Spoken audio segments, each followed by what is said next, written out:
Hi! In front of me is Sony Xperia 5 Mark V, and today I would like to show you how you can manage adaptive brightness.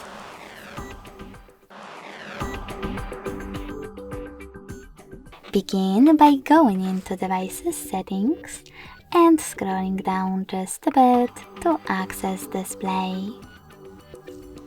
Following that, click on this switcher next to Adaptive Brightness. As you can see, my switcher is purple. That means that auto brightness is on, but you can always switch it off by tapping on the same switcher again.